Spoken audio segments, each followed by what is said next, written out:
আসসালামু আলাইকুম। এটা হচ্ছে টমজেনের RCBO residual current circuit breaker with over current and leakage protection. আর এই প্রোডাক্টটা হচ্ছে, এই সার্কিট ব্রেকারটা হচ্ছে আপনি যখন হচ্ছে এটাকে লাইনের সাথে লোডের সাথে দিবেন, দেওয়ার পরে হচ্ছে আমি অলরেডি এটাতে হচ্ছে কানেকশন দিয়েছি, আপনারা হয়তো বা দেখতে পাচ্ছেন এই যে। আর এখানে হচ্ছে অফ আছে, যেটা হচ্ছে আমরা এখন অন করিনি। যখন এটা হচ্ছে আপনি লোডের সাথে দিবেন তখন হচ্ছে ও হচ্ছে অটোমেটিক, যখন হচ্ছে আপনি এই হলুদ বোতামটি চাপবেন তখন হচ্ছে অটোমেটিক হচ্ছে ট্রিপ করবে। তো এই বোতামটার কাজ হচ্ছে, যেটা হচ্ছে ও একটা লিকেজ কারেন্ট তৈরি করে কৃত্রিমভাবে। এরপরে যখন হচ্ছে আপনি এই বোতামটা প্রেস করবেন তখন হচ্ছে ও যদি অটোমেটিক ট্রিপ করে তাহলে হচ্ছে এই ব্রেকারটি কাজ করছে, এটা বুঝতে হবে। আর যদি হচ্ছে অটোমেটিক কাজ না করে তাহলে বুঝতে হবে যে এটাতে প্রবলেম আছে।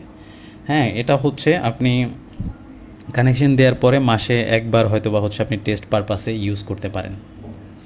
আমরা হচ্ছে এখন টেস্ট করে দেখব এটা হচ্ছে কিভাবে কাজ করে। তো শুরুতে হচ্ছে আমি লাইনের সাথে দিয়ে রেখেছি এবং হচ্ছে এখন অন করে দিচ্ছি। দেখেন এখন হচ্ছে আমাদের হচ্ছে ব্রেকার থেকে, এই লোড থেকে হচ্ছে লাইনটা নিচ্ছে, কারেন্ট নিচ্ছে। তো অটোমেটিক হচ্ছে লাইট জ্বলছে, আপনারা হয়তো আলোটা দেখতে পাচ্ছেন। তো এখন যদি হচ্ছে আমি এই বোতামটি চাপি তাহলে হচ্ছে অটোমেটিক ও ব্রেকারটি অফ হয়ে যাওয়ার কথা। তো আমরা এখন শুরু করছি 3, 2, 1, 0। অটোমেটিক ও হচ্ছে ব্রেকার পড়ে গেছে।